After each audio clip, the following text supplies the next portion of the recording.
अब आपके सामने मौजूद है फाइनल अकाउंट का क्वेश्चन नंबर 6।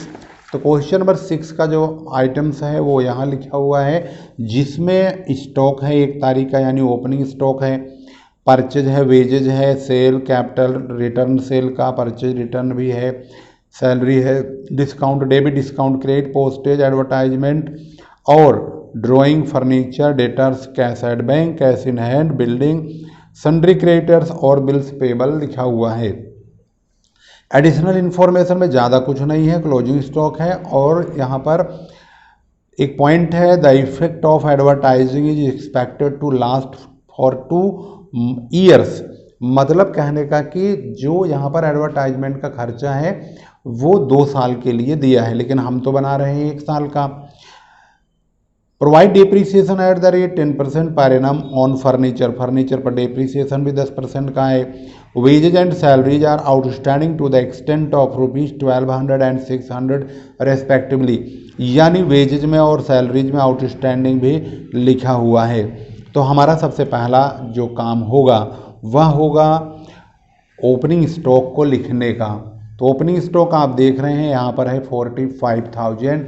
तो सबसे पहले हम ओपनिंग स्टॉक से अपना शुरुआत करेंगे, ट्रेडिंग अकाउंट बनाएंगे। तो ट्रेडिंग अकाउंट आपके सामने इसका फॉर्मेट कुछ इस तरह से होगा। तो यहाँ पर लिखेंगे trading and profit and loss account for the year ending 31 मार्च 2016। ये 31 मार्च 31 दिसंबर कुछ भी हो सकता है।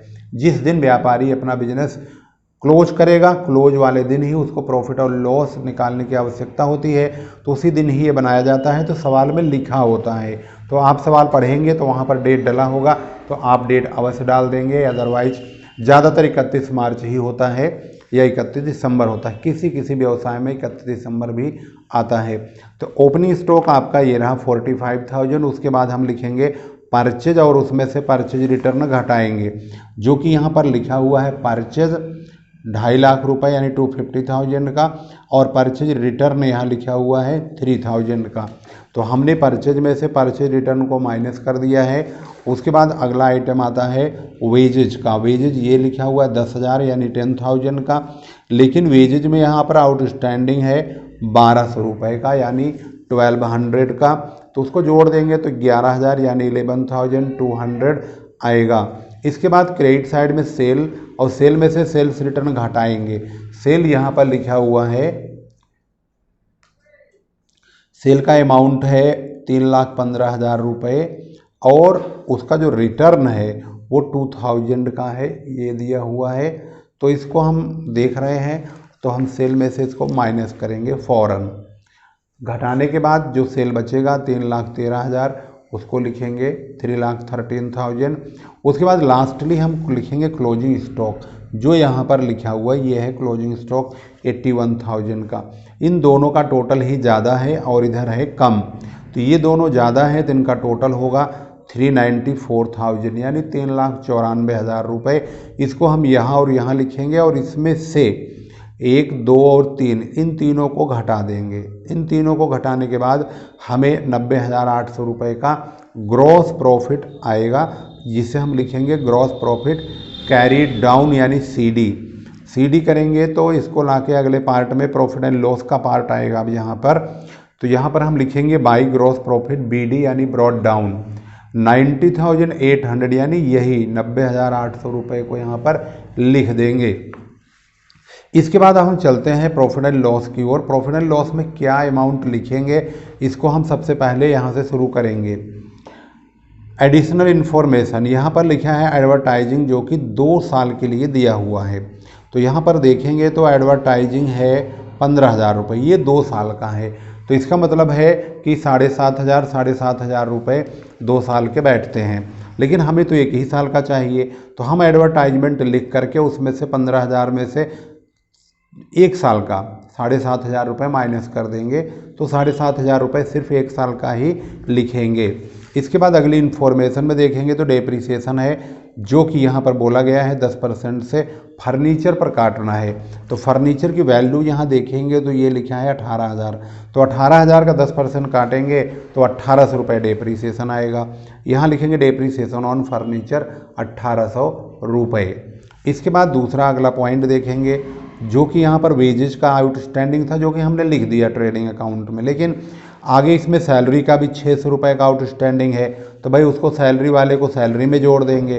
तो सैलरी पहले आपको देखना होगा है कितना, तो 15,000 रुपये की सैलरी बताई जा रही है। तो 15,000 में हम 600 रुपये जोड़ेंगे तो 15,600 हो जाएगा। इसके बाद अब हमारा एडिशनल इन्फॉर्मेशन की जो कहानी है वो समाप्त हो गई। अब हम यहाँ देखेंगे ऐसे कौन से आइटम्स हैं जिनको अभी हमने छोड़ दिया है, लिखा नहीं है। ऊपर से चेक करते हैं तो सबसे पहले हमें मिलता है कटौती यानी डिस्काउंट। डेबिट में 3,000 और क्रेडिट में 5,000 रुपये। तो सबसे पहले हम डिस्काउंट को लिखेंगे यहाँ पर, डेबिट में 3,000 और क्रेडिट में 5,000 रुपये। इसके बाद अगला पॉइंट आता है, नेक्स्ट देखेंगे तो डाक व्यय यानी पोस्टेज है, जो कि 2,000 रुपये का है। तो हम पोस्टेज लिखेंगे अगला 2,000 रुपये का, 2000। अगला खर्चा आता है जो कि हमने अभी तक देखा नहीं है, लिखा नहीं है, तो वो भाई पोस्टेज के बाद कहानी हो गई ख़त्म। एडवर्टाइजमेंट वो हम तो लिख चुके हैं। तो पोस्टेज के बाद जब हम कुछ नहीं अब आएगा तो अब हमारा काम है इसको टैली करने का, तो यानी जोड़ने का। तो ये 90,800 है, तो 5,000 इसमें और जुड़ जाएगा तो 95,800 आएगा, यानी यही ज़्यादा होगा। इसी को दोनों तरफ लिख देंगे। इसमें से 1 2 3 4 5, इन पाँचों को घटा देंगे। तो ये पाँचों हैं कितने, 15 16 7 23 24,300, 24,900 और 24 तो 26,900 रुपये होते हैं। तो इसका मतलब ये है भाई, इसको कैलकुलेटर से अगर हम घटा देते हैं तो आपके सामने भी दूध का दूध पानी का पानी हो जाएगा। नहीं तो आप कहोगे सर ने ऐसे गोली दे दी यार, कैलकुलेट करके दिखाते भी नहीं है। तो माइनस कर रहे हैं, 7500 माइनस किया, फिर 1800 माइनस करेंगे, फिर 15,600 माइनस करेंगे, फिर 3 2 5,000 माइनस करेंगे। ये आ गया 65,900 यानी 65,900 नेट प्रॉफिट। इसको हम बैलेंस शीट में ट्रांसफ़र करेंगे तो ये बैलेंस शीट में जाएगा। तो अब तक हमने जो कैलकुलेशन किया है 90,800 यानी कि ये ग्रॉस प्रॉफिट है और ये 65,900 का नेट प्रॉफिट है। अब हम बनाएंगे बैलेंस शीट। तो बैलेंस शीट को बनाने के लिए सबसे पहले प्रॉफिट की ज़रूरत होती है और कैपिटल की। तो यानी कैपिटल और नेट प्रॉफिट और ड्राइंग यहीं से शुरू करेंगे। लाइबिलिटीज साइड को सबसे पहले लेंगे। तो बैलेंस शीट डाल देंगे, यहाँ पर नाम डाल देंगे इसका फॉर द ईयर एंडिंग 31 मार्च 2016, 31 दिसंबर 2017, कुछ भी ईयर होगा जो सवाल में होगा वही आप भी डालेंगे। सबसे पहला पॉइंट हमारा होगा लाइबिलिटी साइड में और ये होगा कैपिटल का। कैपिटल है यहाँ पे 1.5 लाख रुपए का। उस कैपिटल को हमें यहाँ पर देख करके चलना होगा। सवाल में आप देखेंगे तो आपको सबसे पहले पूंजी यानी कि कैपिटल मिलेगा, ये है 1.5 लाख रुपए। इसमें से हम नेट प्रॉफिट जो हमारा आया है प्रॉफिट एंड लॉस में उसको ऐड करेंगे और एक ड्राइंग की रकम यहाँ लिखी हुई है 10,000 रुपये की, उसको हम घटाएंगे, आहरण जिसे बोलते हैं। तो भाई सबसे पहले हम 1,50,000 लिखेंगे, उसमें 65,900 यानी 65,900 जोड़ेंगे, 215,900 आएगा, उसमें से ड्राइंग 10,000 घटाएंगे तो 2,05,900 रुपये आ जाएगा। इसके बाद लाइबिलिटी साइड का आइटम और देखेंगे तो इधर ही देखेंगे क्रेडिट साइड में।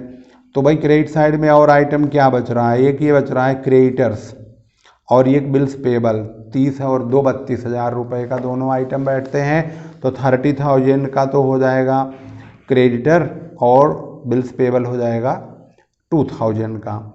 इसके बाद हमारा अगला काम होता है आउटस्टैंडिंग का पता लगाने का। तो आउटस्टैंडिंग इसमें देखेंगे तो दो है, वेजेस का आउटस्टैंडिंग 1,200 है और सैलरी का है 600। तो 1,200 रुपये और 600 रुपये को और लिखेंगे। भाई इधर का काम हो गया समाप्त। इनका टोटल करेंगे तो 239,700 आएगा। तो इसका टोटल हो चुका है और ये बैलेंस शीट में मैच भी हो चुका है, ये रहा 239,700। और अब पहुंचते हैं एसेट साइड में। एसेट में सबसे पहले फर्नीचर, डेप्रीसिएशन वाले आइटमों को हम पहले लेंगे। तो अगर आप देखेंगे ध्यान से तो यहाँ पर हमने लिखा हुआ है फर्नीचर 18,000 उसमें से डेप्रीसिएशन काट देंगे। क्यों काटेंगे? क्योंकि फर्नीचर पे डेप्रीसिएशन यहाँ कटवाया गया है 10% से, तो घटा देंगे 16,200 आएगा। इसके बाद बिल्डिंग, प्लांट, मशीनरी, ये सब भी आता है, लेकिन अब भाई सब सारे आइटम तो बैलेंस शीट के सवालों में देते नहीं है, जो देंगे परंतु हम उनको छोड़ेंगे भी नहीं। बिल्डिंग दिया हुआ है यहाँ पर 70,000 का, उसको लिखेंगे, तो यहाँ पर 70,000 की बिल्डिंग हो गई। उसके बाद क्लोजिंग स्टॉक, क्लोजिंग स्टॉक हमेशा ध्यान रखेंगे, ये 2 बार आता है, एक बार ट्रेडिंग अकाउंट के क्रेडिट साइड में और एक बार बैलेंस शीट के एसेट्स में। तो 70,000, 81,000 ये हो गया। इसके बाद डेटर्स, डेटर्स हमारे पास करेंट एसेट्स का अमाउंट होता है, वैसे तो डेटर्स देनदार को बोलते हैं, और ये है 40,000।